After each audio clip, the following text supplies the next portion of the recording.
ازيكم يا جماعة؟ عاملين ايه؟ معاكم الرغاي الزنان اللي مش بيبطل كلام، يوسف شريف. كنت قاعد برغي مع شوية من صحابي كده على جروب واتساب وأنا بشرب شاي بلبن، وجي قدامنا موضوع ثانوية عامة. كله جاسله على جرحه وليه دنيا رشيك على جرح كلونيا بشوية كيميا وفيزياء كده. فباجي هين اوكي حلقتنا النهاردة عن ثانوية عامة، اتصال في زامبيا يعني، ما علينا. نرجع للموضوع، هنتكلم عن ثانوية عامة وطريقنا بعد كده، بعد ما خلصنا هذه السنة الصعبة عملنا ايه أو هنعمل ايه، الكلام ده كله وشوية كلام تجميع ما بين كام كوكباري في النهاردة ومن يومين ومن أسبوعين.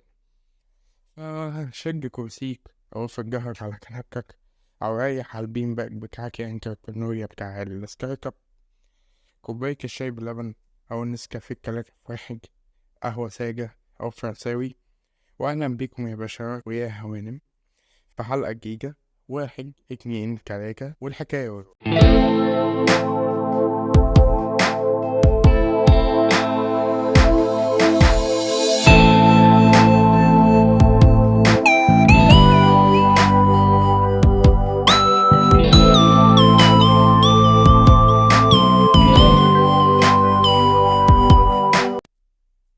ازيكم عاملين ايه؟ طمنوني عليكم. موضوع النهاردة مستفز، فديسكليمر كان من الأول لأصحاب القلوب الضعيفة واللي لسه كانوا عايشين التجربة حديثا واللي داخلين اللي داخلين خليكم كده ما شفتوش حاجة. أوكي، واللي لسه قايمين بالتجربة حديثا فاحذروا، يوجد منعكس حاد في الأمام ممكن يرميكم في بئر من الأوجاع. نرجع لموضوعنا.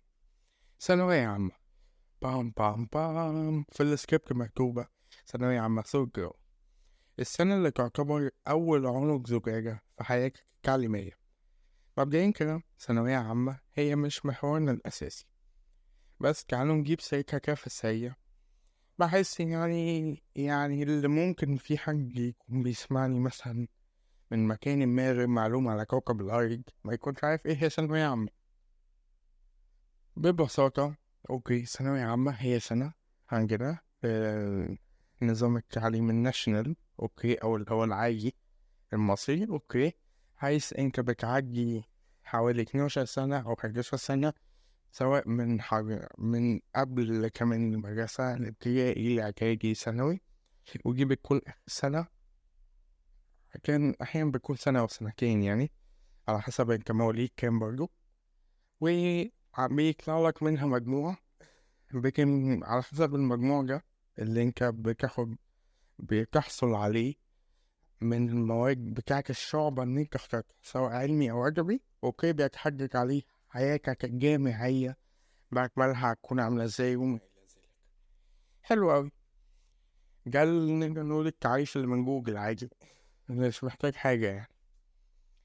طيب، يعني من الآخر كده بالبلدي، سنة طويلة بنتعب فيها مذاكرة ودروس وملازم تتحل، وامتحانات السنين اللي فاتت وجمع وحي ايه، وليه عم الولد كان متعصب على أمه، أوكي.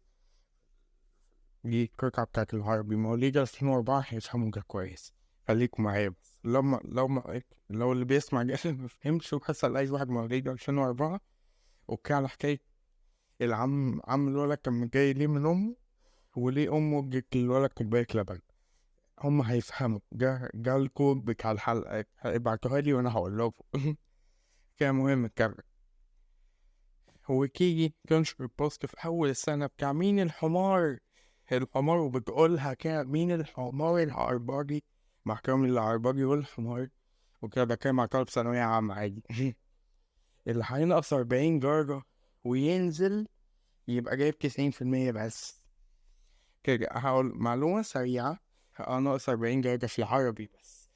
أنا طلعت من امتحان العربي عرفت مين الحمار، أنا ركبت الودنين كده دول، كان في واحد بيبيعهم كده بره باب المدرسة. ما علينا. آه... تعالوا أحكي لكم حكايتي وفلسفتي وقصتي مع ثانوية عامة، وأهلا بيكم، أوكي. وده هيكون نقدر نقول فورمات جديد الحلقات يعني مش هيكون كل الحلقات على هذا الشكل، لكن هيكون شكل جديد.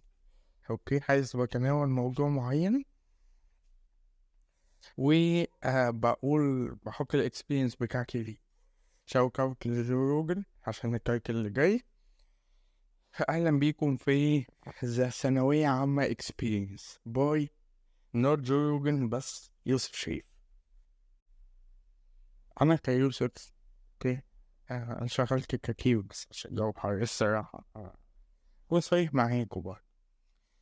بدأت ثانوية عامة يوم 10/8/2001. واللي هو أنا لما وأنا بكتب السكريبت يعني حلو، لما لقيت إن هو 2021 قصدي، وأنا جواك 2023 قلت يا لهوي، عدى سنتين على ثانوية عامة.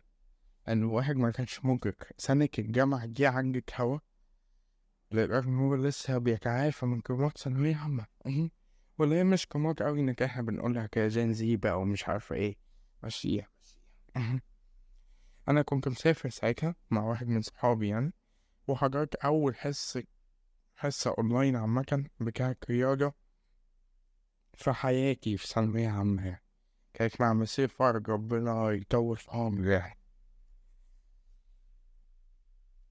فطالما بحضر رياضة فأنا كنت علمي رياضة يعني منطقي يعني مهم.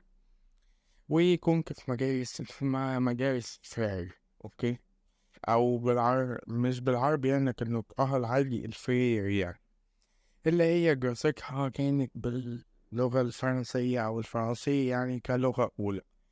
يعني كل المواد العلمية بتدرسها بالفرنسي، وعندك بقى المواد الأدبية بتدرسها بالعربي عادي إذا أمكن.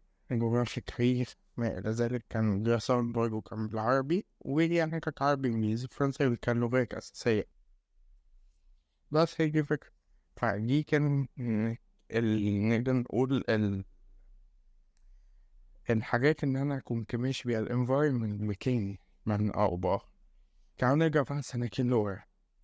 ساعة ما جيت دخلت أولى ثانوي وإدونا ورقة مريضة. في الورقة دي كان مكتوب اختار الشعبة، هل تختار الشعبة العلمية أم الشعبة الأدبية؟ وهنا أوكي نعرف مصطلح سريع جدا، وهو عقلية تاجر قماش. قماش ده اللي هو افكت ايكو لكن بلدي يعني من غير ما استخدم ابليكيشن.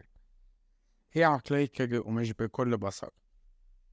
عقلية تاجر قماش هي عقلية العبد لله ماشي بيها في حياته، وليها مواقف كتير منهم الموقف ده. ببساطة أنا شفت ثانوية عامة أو التنسيق بتاع ثانوية عامة أوكي، عشان محللين الاستراتيجيين الماشيين بيحللوا كل حاجة في البودكاست يعني، يا ريت في علينا. أنا اعتبرت تنسيق ثانوية عامة كيكة برتقال. ليه بحب كيكة البرتقال يا أخي؟ خلينا كاملة قدامي دلوقتي كيكة كاملة أوكي، أفكار منها نصها علمي ونصها أدبي. أنا فكرت كده فكرة، قلت لو أنا اخترت أدبي فأنا هتحمل نص العلمي، بس لو اخترت علمي هيكون الكارت كلها قدامي، ما بالعقل كده منطقي. فعملت ايه؟ اخترت علمي. على عكس بقى الناس العاقلة اوكي وبقية الجمهورية، وحتى لو تاجر قماش في الحقيقة هيلاقي ان دي صفقة خسرانة اصلا يعني. ليه بقى؟ اللي بيختار على اساس ان انا كويس في المواد، مثلا كويس في الفيزياء والكيمياء فانا هدخل علمي، او انا وحش في الجغرافيا والتاريخ فمش هدخل ادبي كده. او حتى لو دخل يا سيدي تعالى نقول ان هو دخل علمي وعك اوكي، هيحول على ادبي بعد اول اسبوعين كده، وحصلت قدامي يعني. فليه الفزلكة بقى؟ هي كده. واللي هو طب انت مثلا ما كانش عندك حلم، ما كانش عندك اللي هو الهدف بتاع الوصول إلى كلية الهندسة؟ لا، أنا أهلي كانوا ناس أسوياء سيكا أوكي، فما كانش عندهم حتة بتاعت إن عايزك دكتور، عايزك مهندس، ما كانش فيه الحاجات دي كلها. هم قالوا لي براحتك، اللي عايز تقرر قرره واحنا هندعمك في قرارك. المهم انت اشتغل واشتهك في الثانوية عامة. أنا اشتغلت واشتهك وهم دعموني في الآخر برضه. النتيجة واحدة يعني، لكن فاكر إيه السنة هي. دخلت تانية ثانوي، وبعت لنا على الإيميل: يا طلاب علمي، أوكي، يا مهندسين ومش عارف مين كمان، وعلماء المستقبل، هل هتختاروا علمي علوم ولا علمي رياضة؟ هنا أوكي نرجع كان لعقلية تاجر القماش، ننط كده في القميص أوكي الأبيض المخطط ده، ونشوفوا قدامنا كيكة البرتقال تاني. أنا أوريدي كتاجر قماش بلعت نص الكيكة الأدب، خلاص يعني، خلاص كلت وحليت بيه وكله زي الفل. جوعت تاني، رحت بص عندنا كلت وكلتين: الكلت بتاع علمي علوم وتشيز كلية علمي علوم، واللي هي قد ما هي هتكون حلوة لكن كلت، قدام كلتين علمي رياضة بما فيهم هندسة، اللي أنا بالمناسبة كنت بخرجها هي وكم مش لاشين، لكن كان منفذني يعني إيه كليات قمة، كليات قمة على نفسهم كده يعني. حتى لو جبت مجموعة مش داخلها، والحمد لله جبتش مجموعة، وفيك بواجي أهو. اه، ما علينا. فاخترت طبعا علمي رياضة. يا عم بقولك تلتين قدام تلت، أكيد هختار التلتين يعني، مش محتاجة حاجة. أنا اخترت من هنا أوكي، من والله مش من هنا، حتى من أول ما اخترت علمي أصلا أوكي. ده كان إمتى؟ أنا قلت لكم الثانوية العامة بتاعتي 2021، رجع سنتين لورا بقت 2019. إيه اللي حصل في 2019؟ لا مش ماتش الأهلي ضد الزمالك، كورونا نزلت علينا بس، فقعدنا في البيت. حلو، وكله بقى أونلاين، وكله بقى مش عارفة ايه، وافتح الكاميرا يا يوسف، واقفل المايك يا يوسف، ومش عارفة ايه يا يوسف، وابعت الأسايمنت، وخد كذا وابعت كذا، وفين الديفوي وفين الكاست، وحاجة آخر قرف. ربنا ما يعيدها أيام كده. فأنا كنت عملت اتفاق صغير كده أوكي، لا يرقى إن هو يصبح عقد مع الشيطان حتى. كان من كتر حتى الشيطان زي نفسه، الكائن القاجع ده أوكي، المؤذي اللي بيتمنى الشر للبشر، بص كان إن أنا بتفق مع أبوي وأمي وقال لي: إيه الهبل اللي أنت بتقوله ده؟ كده هما بصوا استغفرنا ربنا احنا التلاتة اتحرق أوكي، كملنا كلامنا. ايه الاتفاق كان قلت لهم: بص انا مش هاخد دروس ولا في اولى ولا في تانية ثانوي من الاخر كده. ليه بقى مش هاخد دروس؟ عشان انا كده كده في ثانوية عامة اوكي، هيحصل لي اوفرلود دروس، فانا السنتين دول اريح فعلا. امي وابويا اقتنعوا، كانوا درجت نزلت عليهم السياسة بتاعت اوكي، انت اللي مسؤول عن مستقبلك اوكي. فسابوني بقى براحتي، سابوني اولى وتانية ثانوي، وانا كنت اذاكر، كنت مستعبط يعني، كنت بذاكر، لكن مع فرق بسيط، وهو إن أنا ما كنتش بذاكر كويس أوي. يعني أنا الدروس فاكرها إن أنا كنت بفهم دي حاجة، أنا لو ما فهمتش مش هعرف أذاكر، مش هعرف أعمل حاجة. ده اللي خلاني في تانية ثانوي كان آخر سنة في الكيمياء اللي كان من 15 متسألنيش ليه أوكي.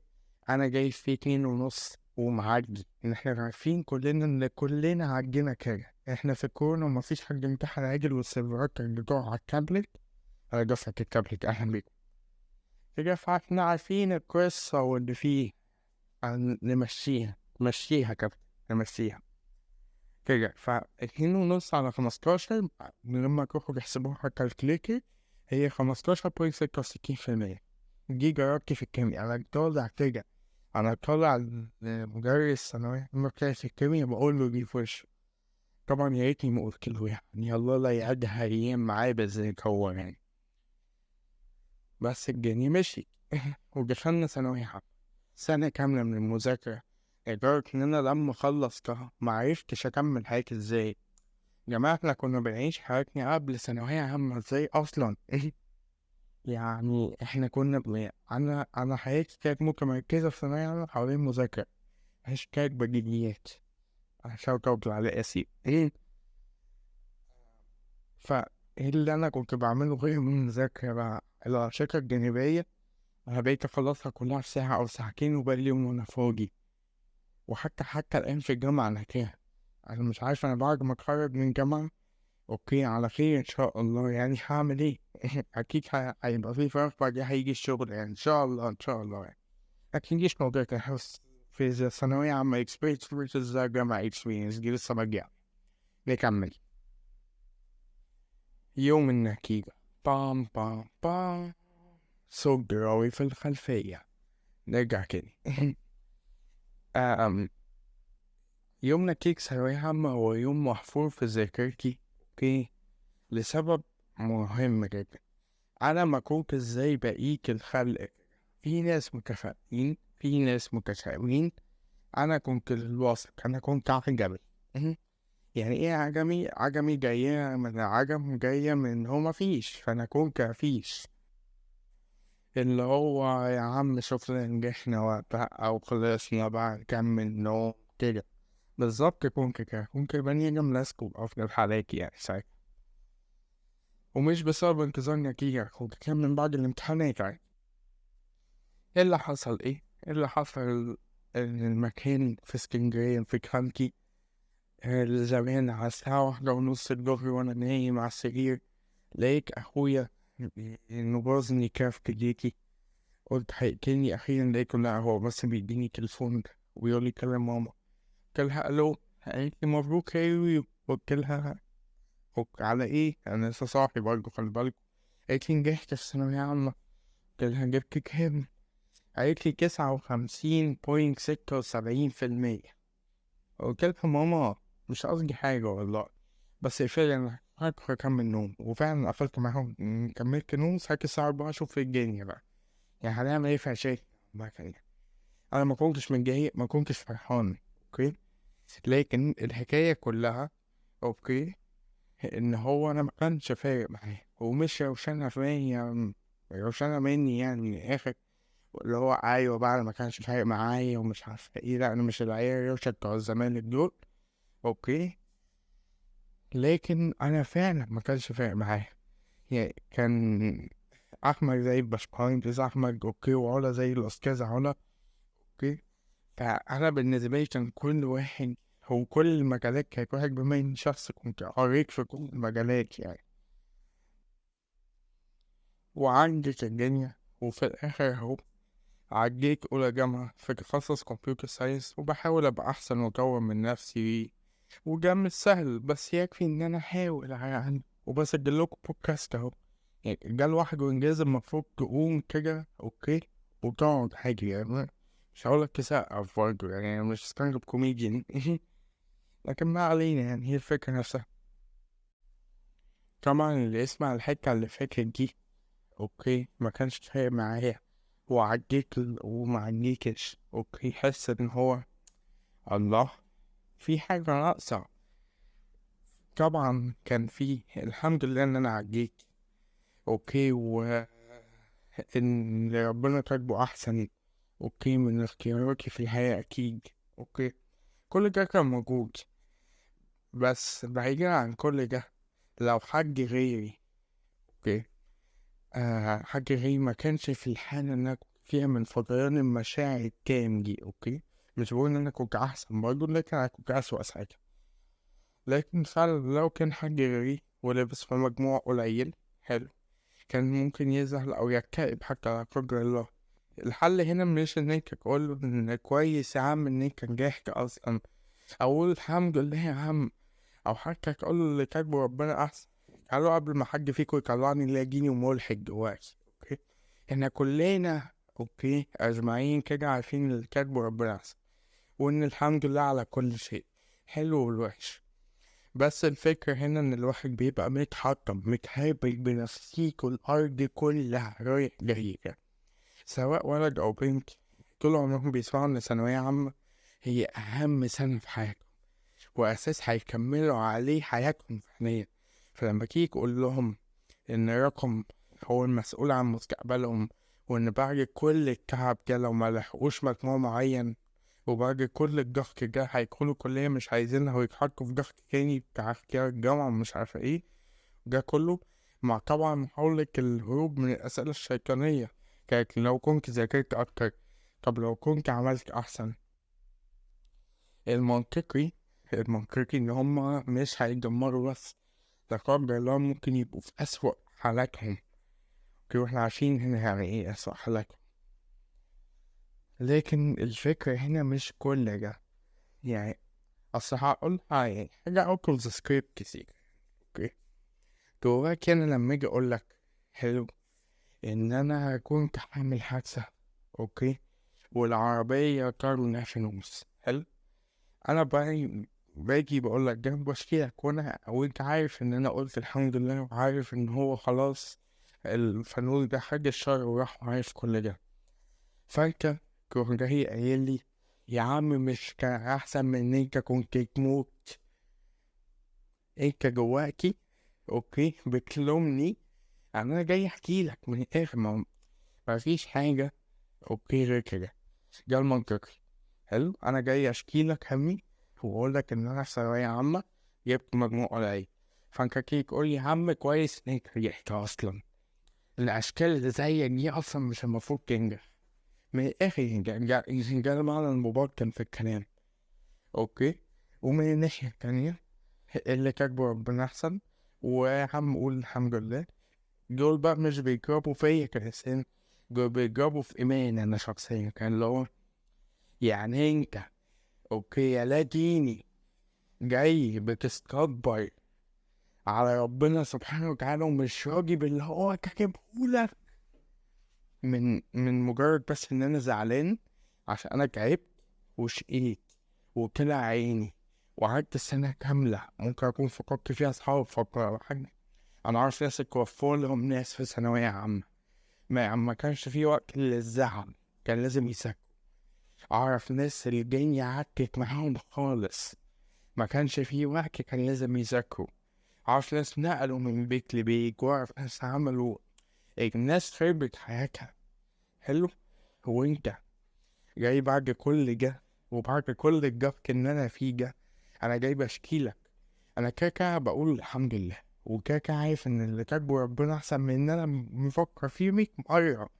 لكن انا جاي بقولك عايزك بس تطبطب عليا، قول لي معلش، قول لي ربنا هيسهلها، قول لي اي حاجة، قول لي اعزمني على كوباية شاي يا جدع، اي حاجة، شاي بلبن. لكن الفكرة نفسها مش دي تحسسني اكتر ان هو انت مش كمان وقاعد دراسيا في مجموعة ثانوية عامة، ولسه هنشوف هنختار لك جامعة ايه، انت كمان مش مؤمن وموحد بالله مرة واحدة، كان مجرد بس ان دي تشكيلك. دي حتة اوت اوف السكريبت انك كان لازم تتقال عشان انا استريح كده. من الاخر يا جماعة، اللي حصل حصل، ولازم تتقبل ده.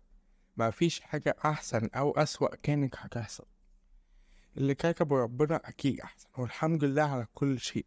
بس طلع كل اللي جواك، طلع كل اللي جواك من زعل، من قهر، من حزن، من يأس، من كآبة، من وجع. عيط، اجرب في المحجة، اجرب في المركبة، ما تكسرش حاجة مبدئيا. مش عايزين نبان زي أبطال المسلسلات التركي لما بيتعصبوا. ابدأ اعمل، نفس عن حزنك، نفس عن قهرتك، طلع كل ده لبرا. اكتبها، اقول لك حاجه، اكتبها في ورقه وحقها، اكتبها في نوت على الموبايل.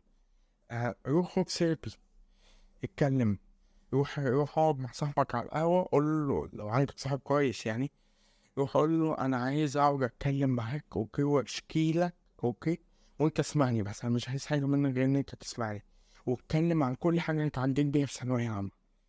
اوكي، كل حاجه، كل حاجه، طلع كل اللي جواك.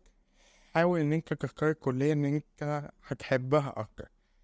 انت ما كانش مقدر ليك ان انت تاكل هندسة او كده، ممكن مش طريقتك، مش حكايتك، بس الاكيد ان دي مش نهايتك. وبس كده، خلصت حلقتنا. وان هي كانت موتيفيشن قوي بجهة تنمية بشرية، او انك ان هي دي الحقيقة فعلا يا جماعة. يعني بص، انا كيوسف كنت زي ما قلتلكوا، انا كنت عجبي كمان في الفترة بتاعت ثانوية عامة. حلو، او النتيجة يعني، واختيار الجامعة وكده. لدرجة إن أنا ما اخترتش الجامعة. أنا أصلا كان في مرحلة أولى وتانية كانوا متقفلين قدامي، المرحلة التانية قفلت على 246 درجة، أنا جايب 245، فأنا على قمة المرحلة التالتة. فبالنسبة لي هي كانت خسرانة، لدرجة إن أنا كنت فكرت بقى طب ما أنا ما أدخلش جامعة وأجيها سيلف ليرنينج بقى على إيه مش عارف، لكن أجيها سيلف ليرنينج بقى يعني حاسة إيه بعد كده مش داخل كلية بقى أو جامعة بمعنى آخر. بالنسبة لي كل طموحاتي وأحلامي وقعت في الأرض. بس ده ما كانش حقيقي، ما كانتش دي الحقيقة. احنا قعدت مع أهلي كي وقعدنا نعمل كان إلكتروني بقى على العكس أيامكم يا جيل التسعينات.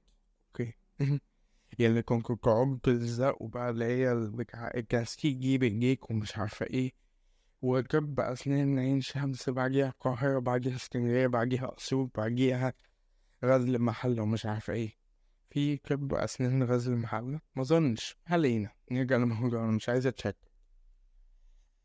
فالموضوع ما كانش حلو بالنسبة لي. أنا الكل قدامي معاهد أو أكاديميات كده، قدامي كلية أو اتنين، لكن أمي ما كانتش راضية بيهم تماما. مش نقطة بقى إن فارق معاها أنا أدخل إيه أو لأ، لكن فارق معاها إن هو أنت مش بعد كل ده هتدخل جي يعني في الآخر. بس فحطينا الحاجات ونمت صحيت لقيت أبويا بيقول لي مبروك، أول رغبة ليك اتقبلت أنت فيها. قلت له كانت إيه دي؟ أنا مش فاكر. قال لي أكاديمية المستقبل كمبيوتر ساينس. كيف؟ قلت له ماشي. وانا حتى هذه اللحظة ولحد ما دخلت الجامعة وانا كنت كده، انا ما كانش فارق معايا. قضيت سنة كاملة في الجامعة بالعجايب اللي كانت فيها، بالحزن بالفرح بالصحاب. يعني شوت اوت لكل اصحابي اللي بتوع الجامعة بقى. اوكي، احمد عز وعمرو مصطفى ومحمد حازم وتشارلز ونبيل واحمد سامي ورفيق وكتير، في اكتر من كده كمان وكمان زفت طلال، في أكتر من كده كمان وكمان وكمان، لكن أنا مش في ذاكرتي كل أسماء والله يا شباب. أنا عرفت كل الناس دي وفرحت وخدت تجارب أنا عمري ما كنت أشتاها قبل كده، ودخلت مجال أنا المجال الوحيد اللي أنا ما كنتش عملت حاجة فيه، كنتش خدت كورس أو كنتش خدت حاجة فيه دورة تدريبية حتى، كده مجال البرمجة. ورغم ده أوكي، يعني تقدر تقول إن هو ده مش هقول إن أنا شفت بقى المسار اللي كاتبهولي ربنا سبحانه وتعالى، لأ أنا أكفى من كده بكتير، لكن قلت مش ممكن ده اللي أنا كان محشور الطريق اللي أنا كان المفروض أمشي فيه أصلا. يعني من أول ما اتولدت وأنا حوالي هذه أجهزة عامة لابتوبات ومش عارف إيه، ومن سن صغير وأنا بهتم بهذه الأشياء ومنغمس فيها انغماس غير طبيعي. مش ممكن ده كان الطريق إن أنا ما كنتش شايفه.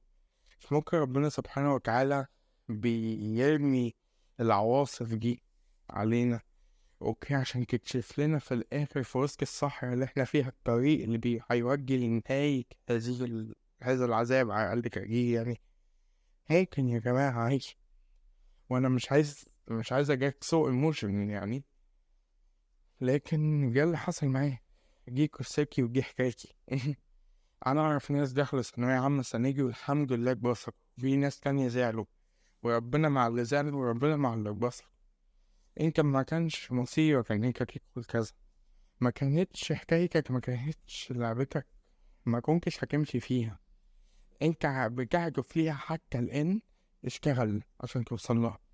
صدقوني هقول لكم على قصة صغيرة قوي من واحد من الفقراء يعني اللي كانوا موجودين في حياتي في وقت من الأوقات. الفقراء دول اللي هو أنا هكون بعبر بيهم عن الناس اللي كانوا في حياتي ومشيوا. واحدة من الفقراء أوكي كانت بتحكي إن هي بتعيد ثانوية عامة وكده معايا، كانت بتعيد ثانوية عامة وكنت لسه باخد ثانوية عامة وكده، فكانت بتعيد السنة وكده على كيميا، والدنيا مكانتش تمام، وكنت بحاول أشجعها رغم إن أنا أصلا ما كانتش بتشجعني، كان ده كان أحسن طريقة ليا يعني.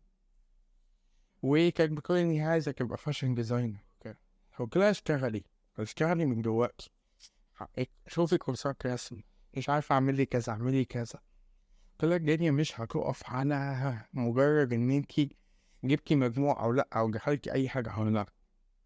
لو ثانوية عامة على بعضها النظام ككله بالكلية بالجامعة مرضاش يدعمك في الحلم اللي انت عايزة توصليله، ارميه كله في الزبالة. حلو، واختاري انت. قبل ما نفقد التواصل أو نبطل كلام أنا آخر يعني فترة من الفترات كده، كانت قالت لي إن هي بدأت ترسم تاني وبدأت تشتغل تاني وراحت دخلت كورس، وربنا يوفقها في كل ما هي بتعدي بيه. يعني ربنا يجعلها من أفضل الناس اللي بيعملوا فاشن ديزاين عامة. أنا فرحت للموضوع ده لدرجة إن أنا بحكيهولكوا هنا، يعني جه على ذكريتي كده. فأنت لو عندك حلم افضل ماشي وراه، مفيش أي مشكلة، مفيش حد هيوقفك ولا هيقولك أنت بتعمل إيه. الممنوع إن أنت تمشي ورا حلمك هنا، مفيش حد هيقولك كده. خد وقتك زي ما أنا قلتلك في الزعل وفي الفرح، واعمل اللي أنت عايزه. في ناس يا جماعة من وقت النتيجة لحد دلوقتي هم مش مصدقين إن هم خلصوا، مش فرحانين. مش جماعة، كل اللي هنا بيسمعني حلو من ثانوية عامة، حلو، وكل اللي هنا بيسمعني يعرف حد في ثانوية عامة رجاء شخصي مني، هيقطع ال10 ثواني الجايين مثلا لحد ما أقولك خلاص كده كفاية، وابعتها للشخص اللي انت تعرفه من ثانوية عامة. اوكي، جاهزين؟ ازيك يا صديقي، ازيك يا صديقة، انتوا دلوقتي خلصتوا ثانوية عامة على حسب ما أنا عارف يعني. فأول حاجة مبروك. حلو، مش مبروك على المجموع ولا مبروك على النتيجة ولا مبروك على كل ده، مبروك إنكوا خلصتوا وعديتوا. حلو حلو، انتوا خلصتوا ثانوية عامة. اوكي، حتى لو قدامك يوم ترتاح، افصل ما تعملش فيه حاجة. أقولك على حاجة، روح صوت في المحاجة. انزلي، اوكي، اجري حوالين المنطقة عندكم، اعملوا كل اللي انتوا عايزينه. جماعة انتوا خلصتوا ثانوية عامة، انتوا فاهمين احنا بنتكلم في ايه؟ فاهمين جماعة يعني ايه؟ انتوا بقالكوا سنة كاملة بتتعبوا بتذاكروا بتعملوا وتسووا، احنا هنا مش بنتكلم في مجموع ونيلة بقى، سيبكم من كل القرف ده.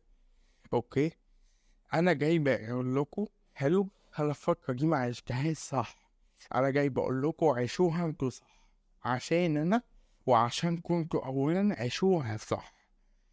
روحوا اتبسطوا، خرجوا، قابلوا صحابكوا، اعملوا ذكريات يا جماعة، اعملوا ذكريات. صحاب ثانوية عامة اوكي، مش نقطة ان هم مش هيكملوا معاكم، لكن كل واحد فيكم هيكون جامعة هتنشغلوا. الحقوا اخرجوا دلوقتي والنبي، وحياكي عندكم، او وحياة الشخص اللي بعتلكوا انتوا عندكم بقى، انا معرفش غلاوتي عندكم ايه يعني، ما كانت الفكرة نفسها، وغلاوتي عند نفسي اللي تخرجوا. كده روحوا اتبسطوا، روحوا افرحوا، روحوا تلقكوا، روحوا اعملوا اللي انتوا عايزينه، ده حقكوا، انتوا خلصتوا. لو بإيدي ان انا ارجع لورا اوكي، وحاجة واحدة اغيرها من ان انا مش بحبذ ده يعني، اللي انا كان ممكن اتبسط في هذه الفترة كده. فجماعة، اخر حاجة اقولها لكم اهو، انتوا خلصتوا ثانوية عامة، روحوا عيشوا، مش اتبسطوا، روحوا ارجعوا تاني عيشوا من جديد. بس كار كان هذا. دي الحتة لو حد فيكم عايز يبعتها لحد يعني، يبقى يبعتها له، وانا راضي تمام، مفيش كوبي رايتس عليكم. ما علينا، دي كانت حلقتنا النهاردة يعني. أرجو إن انتوا تكونوا اتبسطتوا، وإن هي تكون حلقة لذيذة، إن هي تكون حلقة حلوة ما كانتش تكون تقيلة عليكم. ده الفورمات الجديد بتاع إذا أيا كان experience بتاعي أوكي، يقدم من قبل يوسف شريف ليس جو روجن. أوكي، فأرجو إنكم تكونوا اتبسطتوا. حلو، هو الجاني عجبكم؟ لو حسيتوا إن في حاجة ممكن موضوع عايزين نتكلم عليه في هذا الفورمات، ابعتولي قولولي عايزين موضوع كذا في الفورمات ده، وأنا لو عندي كجايب ليه كفي هعمله لكم، حتى لو 10 دقايق هعمله لكم حلقة بونص، حتى مفيش مشكلة يعني، كموبايل كاونتر. كنزل لكم وكنزل باسم الشخص اللي باعك، مفيش مشكلة يعني، هيكون اشتراك في الكتابة أيا كان، حمدي أي حاجة، أحمد العوضي، أنا كيف أحمد حسن، شوت أوت لأحمد حسن. عادي يعني. اوكي، فبس كده، نوصل لآخر حتة. أوكي، وأهم حتة وأكتر حتة كوكسية في هذا البودكاست، فكرة الجعوي. كنت باخد نفس. ربنا يسعد أيامكم ويخفف آلامكم وأحزانكم كل مستقرها، يجعلكم دايما في راحة بال واطمئنان، ما تشيلوش هم أي حاجة في الدنيا، يقرب منكم الناس اللي طيبين اللذاذ اللي بيضحكوا الجيران اللي فعلا انكم محتاجينهم، ويبعد عنكم كل أذى وكل شر وكل المؤذيين واللي ما علينا، يجعلكم على شخصياتكم وسجيتكم اللي انتوا خلقتوا واتولدتوا بيها، واللي الناس فعلا حببكم وتلموا حواليكم عشانها، يحببكم في نفسكم ويحبب خلق الله فيكم، يفتح لكم أبواب الرزق على مصراعيها، وينسيكوا كل وجع، يخلي ثانوية عامة بالنسبة لكم مجرد ذكريات حلوة، يعافيكم من كل كروم وكل أذى انتوا عديتوا بيه، ويخليكوا دايما أصحاء، دايما فرحانين، دايما بني آدمين عايشين، يزرع في قلوبكم الرحمة دايما، ودايما دايما دايما يخليكم مبسوطين وسعداء. وده الأهم. كان معاكم يوسف شريف، ودي كانت حلقتنا النهاردة، وواحد اتنين تلاتة، ودي كانت حكايتنا، ودي كانت روايتنا، وبس كده. سلام.